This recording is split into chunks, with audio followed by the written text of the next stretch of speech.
اهلا بيكو. عاملين ايه؟ انا عارفين ان احنا اتاخرنا فتره كبيره، بس مش بمزاجنا. المعلم ده كان مسافر وجه من السفر، انا سافرت وراه، ورحله كانت مليانه مخاطر في جبال والغابات. انت رحت فين؟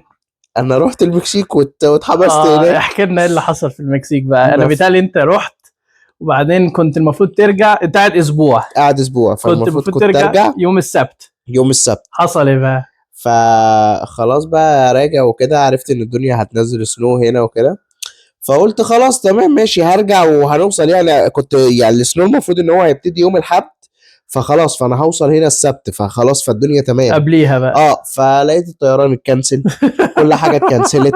عملوا ريبوك لطيارتين بمزاجهم. ايوه، ف اخدت خبور يعني. فهو اصلا يعني الطياره كانت من كانكون لدالاس، ومن دالاس لتينيسي. اه. بس بتاعت دالاس دي اصلا يعني هو كان في اصلا الستورم برضو كانت هتعدي على دالاس، امم هتعدي على تكساس.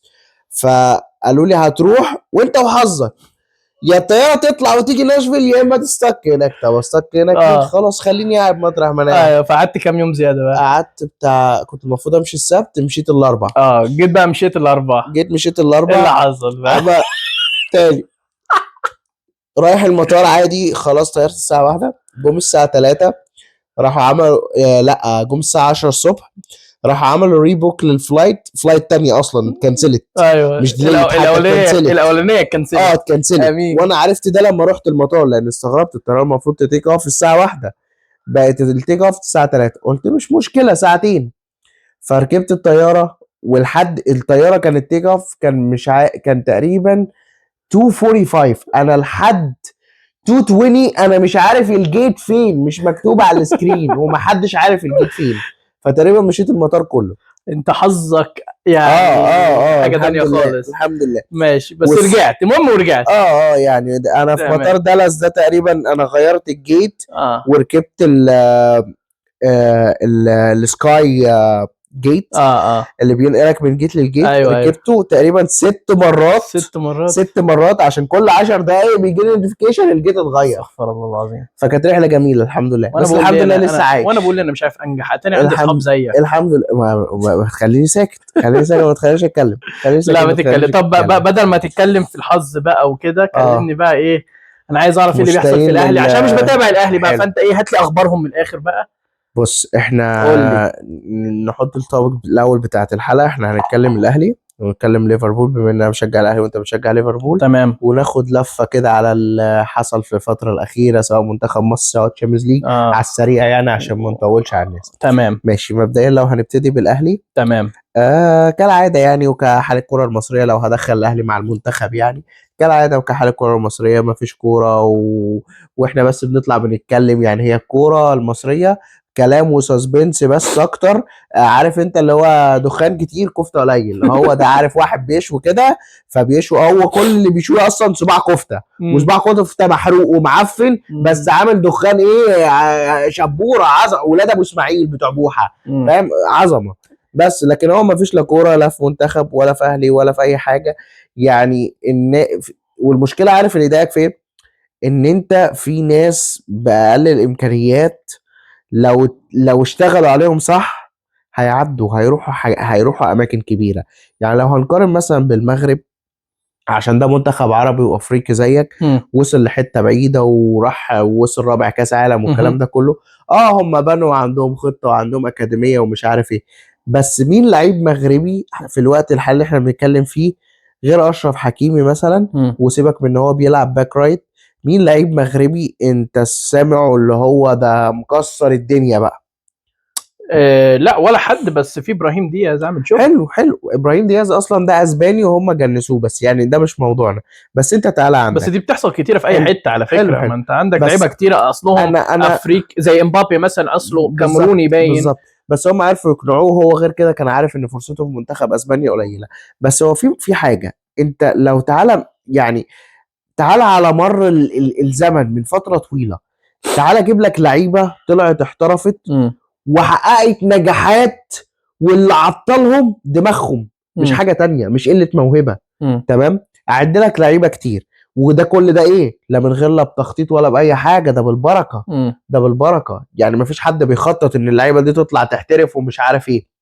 عندك عمرو زكي لو تفتكروا، ده كان بيلعب في انبي والزمالك، راح في ويجن وكان في وقت من الاوقات وارجع بالتواريخ، انا لسه سامع ومتاكد بالمعلومه دي قريب، كان جاي له عرض من ريال مدريد وهو بيطلع نار في الدوري الانجليزي مع ويجن. حلو. عندك ميدو، كل الناس دي. عندك صلاح، صلاح ده اكسبشن كده هنخليها على جنب. وعندك محمد زيدان، عندك تريزيجيه، عندك مرموش، كل الناس دي طلعت من غير تخطيط. وامام عاشور طلع برضه على فكره، وامام عاشور طلع، كل الناس دي طلعت. بس الناس دي يعني الوحيد فيهم اللي نجح قوي صلاح ومرموش. ومرموش يعني عشان هو محدش يوصل للسيتي من غير ما ينجح. بالظبط. ما هو ارسنال، ما النني وصل لارسنال تمام، بس احنا بنتكلم في كارقام وككل الكلام ده كله. صلاح هو الوحيد اللي قاعد بقاله دلوقتي 10 سنين او 9 سنين في البريمير ليج بيلعب مع ليفربول. هو خلاص، هو ملك انجلترا، ملك ليفربول بالارقام بكل حاجه. ده ليه حصل؟ عشان عقليته وكل الكلام ده كله. طب اذا انا عندي في الشعب المصري 120 مليون، مش عارف اطلع واحد تاني زي صلاح او 100 زيه. بالظبط. تطلع واحد ايه؟ انت ممكن تطلع الافات. احنا في مصر اصل البرازيل اللي بتعملها، ارجنتينا بتعملها، برتغال بتعملها، اشمعنى احنا في مصر يعني احنا في مصر مختلفين عن اي بلد. انت كده بتكلمني على مصر ولا بتكلمني على الاهلي ولا بتربط الاثنين ببعض؟ ده موصلنا الحال حال يقرف بصراحه. بس يعني خلينا اخلص النقطه دي وابجي لك الاهلي. فانت دلوقتي لو نزلت مصر في اي شارع، في اي حاره، في اي مكان، هتلاقي العيال في الشارع كلهم بيعملوا ايه؟ بيلعبوا كوره. حلو. ومع ذلك الكوره في ناس كتير في مصر، ما بين مدارس وما بين اللي هم اسره فقيره، او ما بين وما بين عندهم مواهب فعلا، ان احنا لو اشتغلنا عليها دول يطلعوا ويكسروا الدنيا ويقوموا لك منتخب مصر ده، وتروح بعيد. يا عم انا مش هقول لك اعمل زي المغرب، صح. بس على الاقل نصعد من كاس الجروب ستيج. دلوقتي انا مش هقول لك الحلم تصعد الكاس العالم، لان خلاص بقى في 10 منتخبات بيروحوا تقريبا. فلو ما صعدتش ده احنا هنقفلها، ما نبطل نلعبها اصلا. صح. ماشي. فدلوقتي بقى 10 بس، اقدر اروح الغي بقى حته التمثيل المشرف والكلام ده كله. على الاقل دلوقتي انا عندي الدوري المصري الناس كتير بتتفرج عليه، والدوري المصري السنه دي عايز اقول لك موسم يمكن مولع. احنا اول مره من فتره بعيده نشوف 4 فرق بتتنافس على الدوري. اهلي، بيراميدز، الزمالك، سيراميكا. والزمالك انا هو واحد اهلاوي، الزمالك اللي عامله السنه دي في الدوري عامل معجزه، ان هو واحد موقوف عنده بان وعنده ايقاف، ما عملش صفقات، بيلعب بلعيبه شباب ومع ذلك بينافس على الدوري، وفوق مني اللي انا عامل صفقات وقد كده، فوق مني بنقطه. تمام. سيبك من اقتناعي ان الزمالك هيكمل ولا لا، انا يعني واحد من الناس مش شايف ان احنا هنكمل على هنتكلم على دلوقتي، يعني ايه اللي بيحصل دلوقتي بالظبط. فدلوقتي يعني خصوصا الاهلي، اللعيبه اللي بتلعب في الاهلي تقريبا هي يعني بتتكلم 75% منها هي لعيبه منتخب مصر، ما بين زيزو، تريزيجيه، امام عاشور، مروان عطيه، الشناوي، والناس دي كلها، وهاني والكلام ده كله. بجد انت وصلت لمرحله بتتفرج بقى اداء يقرف، بقيت بتتفرج على الماتش انت قرفان، انت عايز الماتش يخلص. ايه القرف اللي انا بتفرج عليه ده؟ الكره المصريه بقت حالها كده. طب هو انت شايف عيب زي كده يبقى من المدرب، عيب مدرب، ولا عيب في لعيبه، ولا كومبينيشن كومبو كده؟ كله عيب مدرب، عيب لعيبه، عيب منظومه. اللعيبه دي كلها يعني والله عيب لما انا اجي اقول لك لعيبه منتخب مصر ما بيعرفوش يستلموا ويباصوا. مش بهزر. اتفرج على المطوشه، ما بيعرفوش يستلموا ولا يباصوا. طب يبقى ده عيب مدرب بقى؟ لا، ما مالوش علاقه بعيب مدرب. لا ليه؟ ازاي؟ المدرب ده انت جايب مدرب، هل انت المدرب هيروح هيدرب فريق هيعلمه ازاي يباصي وازاي يستلم؟ لا طبعا ماشي، انا معاك، بس لو هو شايف ان في لعيب مش عارف يسلم ويستلم، ثواني، هو انا المدرب ما يلعبش. لا المدرب دلوقتي انا عندي في الفرقه 30 لعيب. حلو. هختار احسن 11 في الوحشين، واخد بالك؟ احسن 11 في الوحشين، اللي هو ايه، انتوا كلكم اصلا ما بتعرفوش تلعبوا. ايوه بس انا هو ما عنديش غيركم. انت حلو، هتمشي شويه. انا مش بحبكم عشان سواد عيونكم، انا بس ما عنديش غيركم. ايوه. فهو دلوقتي هيلعب، فالمدرب مش دوره ان هو هيعلم اللعيبه ازاي تباصي ولا تستلم. المدرب هيعلمك تكتيك، هيعلمك ازاي تقف في الملعب، الكلام ده اورجانيزيشن يعني. بالظبط.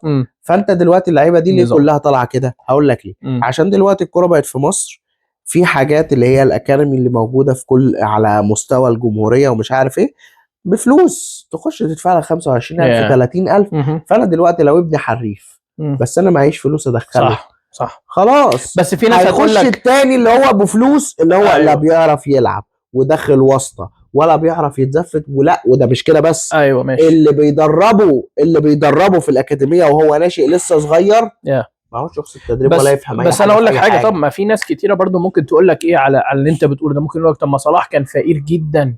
حلو، ماشي، ده مجهود فردي اشتغل على نفسه وطلع. ايوه ماشي، بس برضو يعني طب ما برضو الاماكن اللي زي كده الفلوس، نقطه الفلوس اللي احنا بنتكلم فيها مش فردي ولا مش فردي. طب انا هقول لك على حاجه على صلاح قبل ما يطلع بره يحترف كان بيلعب في المقاولين. حلو، صلاح كان جاي له عرض من الزمالك وكان هيروح الزمالك، ممدوح عباس كان رئيس الزمالك ساعتها وكان هيروح الزمالك. تمام، الصفقه وقفت، ده من عند ربنا. صلاح ده لو كان راح الزمالك تفتكر كان هيطلع اصلا يحترف يعدي الكوبري؟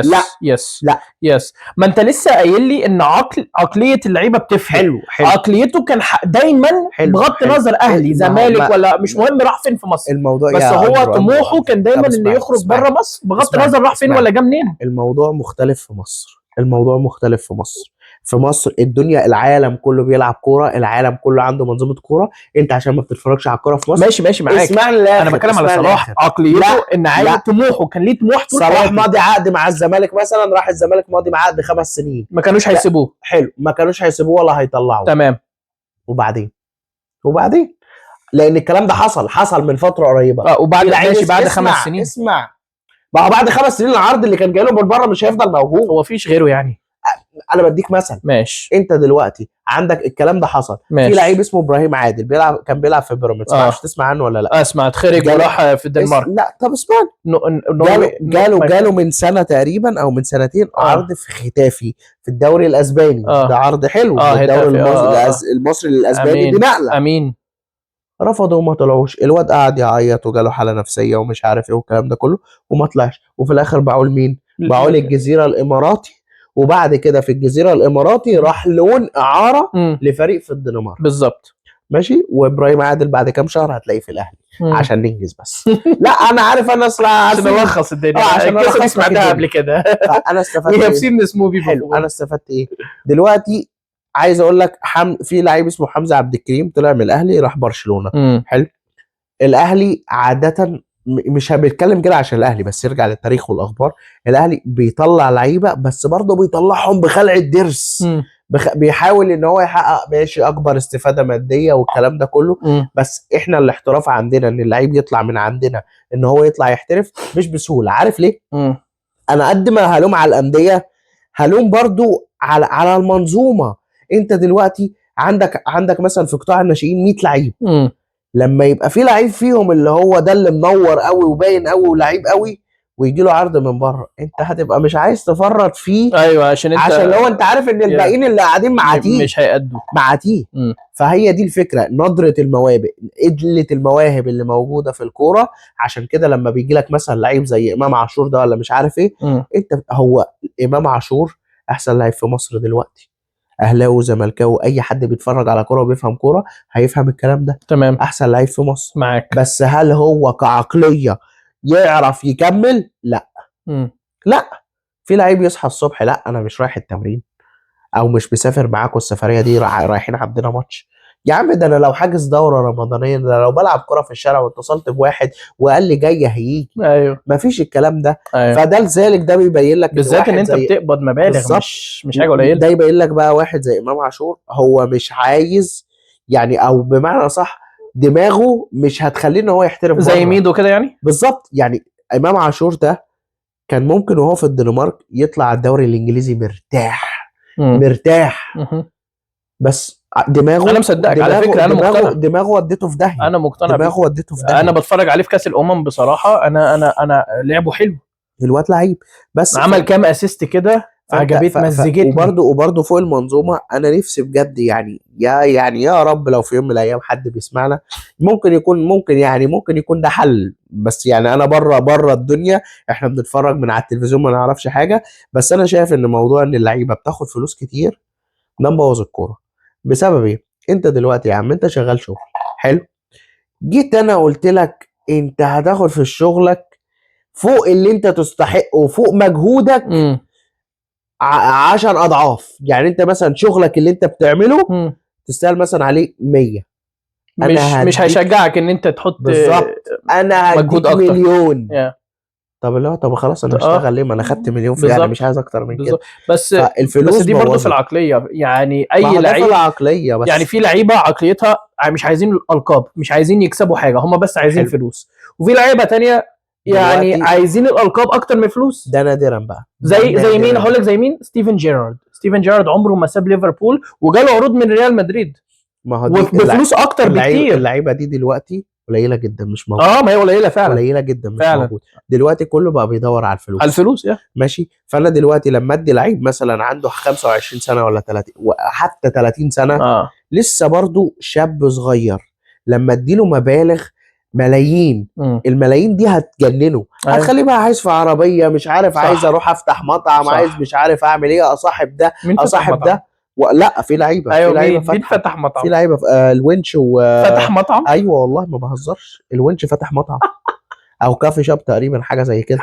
ماشي. ففي لعيبه تحيا مصر. فاللعيبه انت خلاص دماغها خرجت من الكوره وبقى بيفكر في البيزنس ومش عارف ايه والكلام ده. فتح مطعم. فلا، فالموضوع صعب جدا وبعيد. ويعني بص انا عارف ان كل حاجه ليها نهايه، فهم دلوقتي الدنيا عماله من سيء لأسوأ.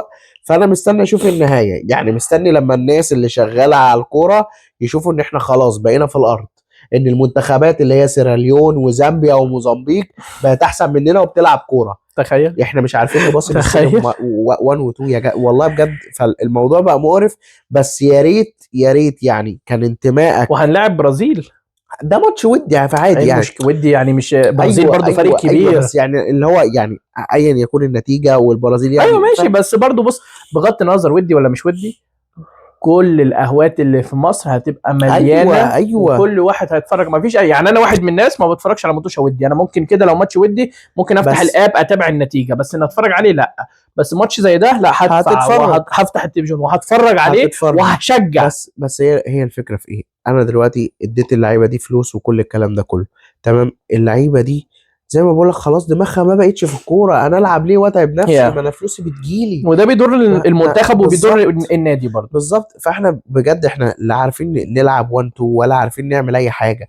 فبجد انت الفكره كلها يا ريت انتماء الواحد لناديه كان سهل ان هو يغيره، او اللي هو انا بطلت اشجع النادي ده كنت بطلت اتفرج على كوره من دلوقتي. ايوه يعني انا زمان الكوره المصريه صعبه بصراحة. انا زمان كنت استنى يوم ماتش الاهلي. مفيش متعه. لا انا زمان كنت يوم ماتش الاهلي ده انا مستني يوم الماتش ده عيد، ده عيد. ايوه حاسس بيك. دلوقتي لا يلعب النهارده طب ماشي هفتح واتفرج، بس اللي هو ان انا الحماس اللي عندي ما فيش، اللي هو قاعد بتفرج. انا عارف ان احنا هنلعب ماتش زي الخرا، بس اللي هو ايه، يا رب نكسب يا رب نكسب. لكن هل انت بتقدم كوره؟ لا.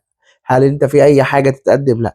فعشان كده المدرب الوم عليه، بس برضو المدرب انا بقالي كام سنه اصلا ما بلعبش كوره حلوه. ايوه. فده وكذا مدرب جه وراح، وكذا مدرب جه وراح في فرق تانية وانديه تانية. مفيش فريق لعب كوره عدله، ده بسبب اللعيبه. لا انا معاك فيها، بس هقول لك حاجه، انا لو سبتك تكمل انت ممكن تقعد لحد الصبح تتكلم، عشان انت في كلام كتير هتموت وتقول. لا والله انا خلاص بس يعني اتخنقت فخلاص. يعني عايزك هو ده كل اللي انا كنت عايز اقوله. خلينا انت بقى في حال ليفربول. انا بصراحه حاسس ان انا بقالي فتره بعيد، مش متابع ولا حاسس ان انا بعيد، بالرغم ان انا بتفرج بس مش عارف، حاسس ان انا بعيد. بص انا اللي اقدر اقول لك عليه ان انا موقفي زي موقفك بالظبط، اللي هو بيجي ماتش ليفربول انا برضو بقعد الاسبوع كله مستني ماتش ليفربول. ايام زمان ماشي. والموسم اللي فات واللي قبليه ايام يورجن كلوب يعني. بالظبط كده، ايام يورجن كلوب. والموسم اللي فات برضو، الموسم اللي فات كسبنا دوري يا عم. فالمهم ايه، دلوقتي بيجي الماتش اللي هو زيك نفس احساسك، اللي هو هتفرج بس اهو يعني مش متحمس. بس الوضع مختلف عشان برضو ما فيش حاجه بلعب لا. هي توب فور، والتوب فور بيتهيألي خلاص راحت، بيتهيألي يعني مش قوي، بس هي صعبه برو. لان استون فيلا مش هتنزل. يعني بص الحاجه الوحيده اللي مصبراني على الموسم، وانا عارفك دلوقتي هتدهاني، بس هقول لك انا بيتهيألي ممكن نكسب الشامبيونز ليج. ماشي، عايزك تاخد نفس عميق بص قبل ما تروح. هقول لك على حاجه. انا يعني انا يعني لو كنت سمعت حاجه زي كده بره الفيديو، كنت ممكن اتكلم وابح واقول لفظ واعمل اصوات مش حلوه، بس يعني انت مش فاهمني برو. اكيد الناس اللي بتتفرج لا مجرد ما سمعوا الكلمه لا دي لا لا لا صدر لا منهم لا لا لا اصوات لا. اسمعني طرب. اي حد بيفهم في كوره يعرف ان الشامبيونز ليج ده مش بعيد زي ما انت فاكر. ماشي ليه؟ انت بتلعب، انت مش بتتعب. الدوري مختلف، الدوري الانجليزي او اي دوري عامه محتاج كونسيستنسي، اللي هو ايه حلو. انت لازم كل ماتش تلعب ولازم تكسب ولازم طبعا. لو مش يومك هتخسر وده هيأثر في النتيجه، هيأثر حلو. ان انت مش هتكسب ما انت لو قعدت كذا ماتش تلعب وحش، مثلا خسرت مثلا 3 ماتشات ورا بعض، دي اثرت جامد. عندي سؤال بس اسمعني بس في الشامبيونز ليج انت ممكن يبقى يومك حلو تكسب ماتش تصعد.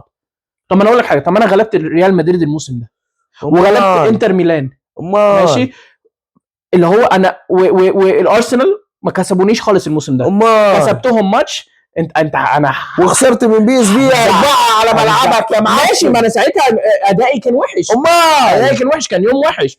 انا ما فيش كونسيستنسي، انا فاهم، بس الشامبيونز ليج مش عايز كونسيستنسي. ماشي الدوري محتاج كونسيستنسي، انا معاك، انا الدوري خلاص راح انا عارف. حلو. مش توب 4 ممكن برضو راح انا عارف. حلو. ليه بقول لك ان الشامبيونز ليج ممكن اكسبه؟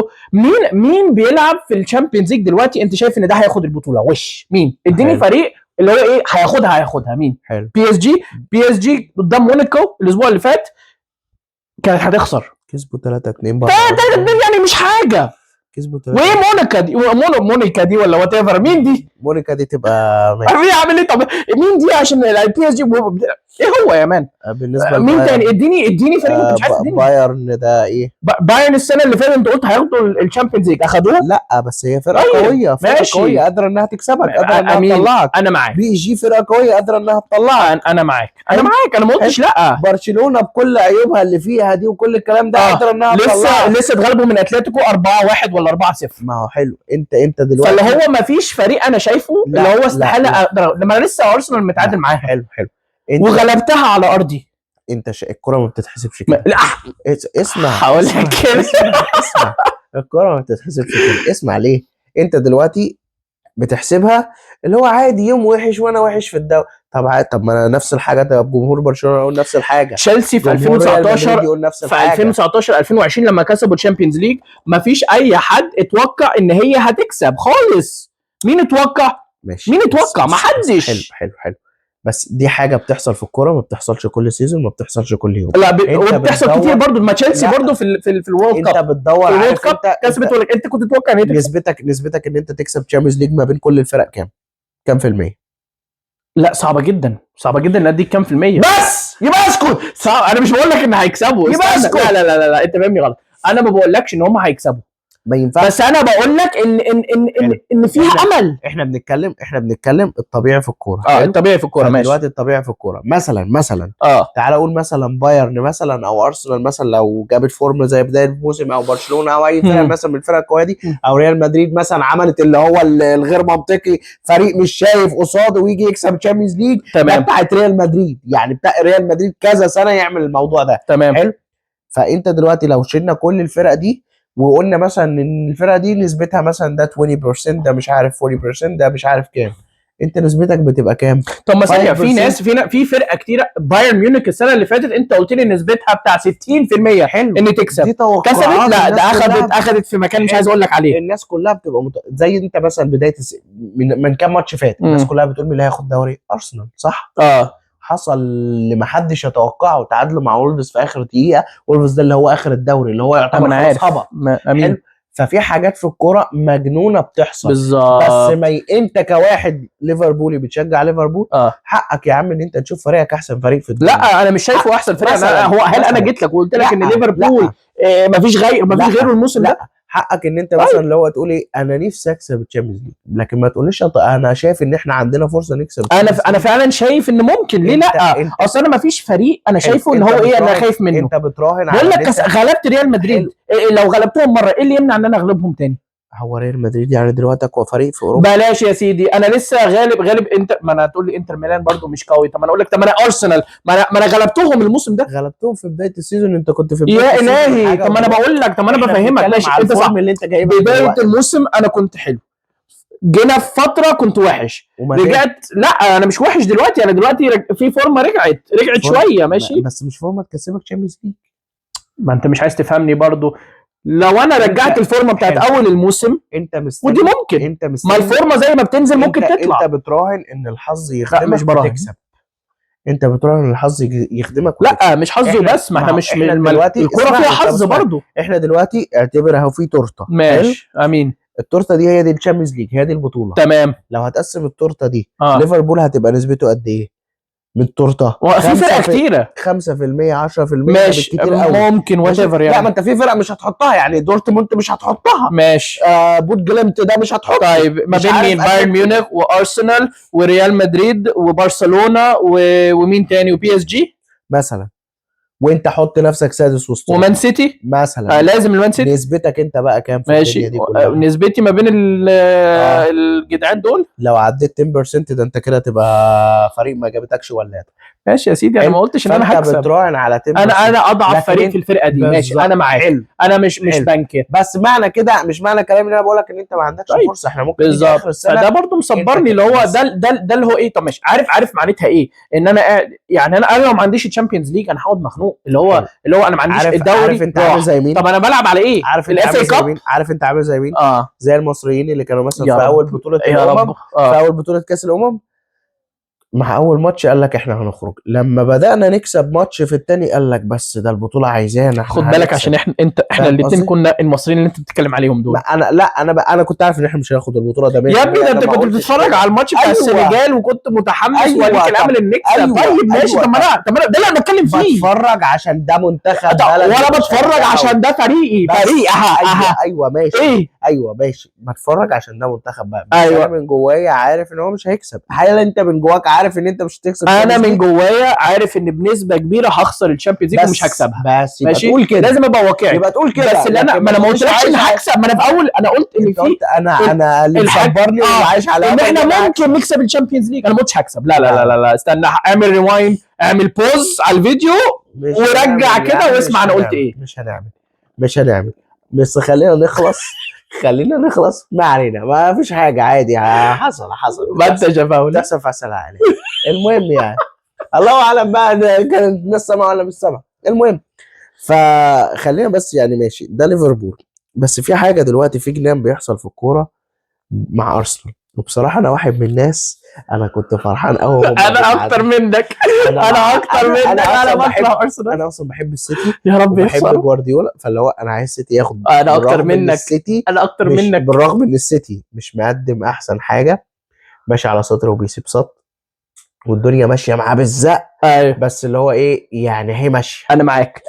بس الجنان اي ابن كلب يكسب الدوري الانجليزي بس مش ارسنال. بس الجنان اي حد. انا ما عنديش مشاكل. لا. ان مانشستر سيتي مان يونايتد تكسب الدوري بس مش ارسنال. وكمان فوق كل ده، مع احترامي لاي مشجع ارسنال بس بكرهه. ما فيش حد بيشجع ارسنال الحمد لله. لا، وفوق كل ده هم 2 3 4 اصلا في مصر اللي بيشجعوا ارسنال. ما علينا، واحنا عارفينهم. ما علينا. وبيطلعوا عاملين قناه على اليوتيوب. برو انا بسمع حاجات على النت، بيجي ببقى على الانستجرام كده بيظهر قدامي فيديو بيقولوا واحد بيتسالوا مين احسن، بوكايو ساكا ولا محمد صلاح، بغض النظر ان انا مصري. الغيني كمصري. انا في الفيديو ما تكملوش. مش عايز ابح عشان انا بتعصب. بيقول ايه بوكايو ساكا. لا تقفل الفيديو ما تكملوش. انا بصراحه انا بخرج عن شعوري بتعصب. تقفل الفيديو ما تكملوش. بس هو دلوقتي في جنان بيحصل في الدوري الانجليزي ان السيتي، يعني هو السيتي عمل كومباك. بس في بقى الاحسن من كده ايه؟ ان السيتي هتلاعب ارسنال. لا ده خد الاكبر. ارسنال عندها الماتشين الجايين، توتنهام وتشيلسي، وبعدين تشيلسي. ايوه. وبعدين برايتون. دول 3 ماتشات اركنهم على جنب. هيجي بعد كده تقريبا سيتي. في مارش. لا ما اعرفش. لا ايوه في مارش. هيلعبوا الفاينل. فاينل مش عارف يا فل اللي في الكاب. ضد سيتي. وبعدين هيرجعوا يلعبوا بورنموث والسيتي تاني بقى في الدوري. فده اسبوع صعب قوي. ده ممكن يكون يا سواد على ارسنال يا اما اصل تخيل لو الموسم عدى هم دلوقتي بينافسوا على الاربع بطولات، الشامبيونز ليج، الاي اف ال كاب والاف اي كاب والدوري. تخيل لو الموسم انتهى هم ما كسبوش حاجه، دول يبقوا مسخره. لا هو كده ارتيتا يسيبها خلاص. خد بقى يا عم البنا وخد المشروع وخد بالظبط كده قفلها. برو انا بكره ارسنال برو عشان انا سمعت ستات النهارده او قريتها على الانستجرام، بيقول لك ايه، بيقارن صلاح ببوكايو ساكا. قال لك صلاح لعب كذا ماتش وبوكايو ساكا لعب كذا ماتش، ده عمل كام دقيقه وده كام دقيقه. ماشي بص بقى اسمع الموسم ده او انهي الموسم صلاح لعبه في ليفربول. صلاح اعلى كام جون بقى في الدوري ده؟ الفرق ما بينهم 1 جول. بوكايو ساكا اكتر بهدف واحد، دي اول حاجه. بوكايو ساكا 3 اسيست وصلاح 6 اسيست، وده انهي الموسم صلاح لعب فيه. وفي نفس الوقت صلاح كان في الامم، ساب ليفربول لمده شهر عشان يلعب في كاس الامم. اي حد يفكر يقارن ما بين صلاح وساكا ده مغيب. ومشجعين ارسنال يقولوا لك ان ساكا احلى من صلاح، بيخرجوني عن شعوري. ده اللي هو ايه، عارف انت الحب بتاع فريقك ياخدك للجنون، انت مش شايف. عارف لما الراجل بتاع البتنجان اخد البرج. الحب الارسنال اخدكم في حته تانية خالص. بعد اذنكم يا رجاله يعني لايك وشير وسبسكرايب والكلام ده اللي هو العادي احنا ما بنطلبش كتير يعني، هو تك زرار كده. لو قدرت تعمله كتر خيرك، ما قدرتش كتر خيرك برضو. هو انا اللي حاسس ان احنا شحاتين؟ لا يا عم ولا شحاتين ولا حاجه، احنا بس كل الفكره عايزين ان احنا ايه، نبقى قدام ناس، نوصل لبره.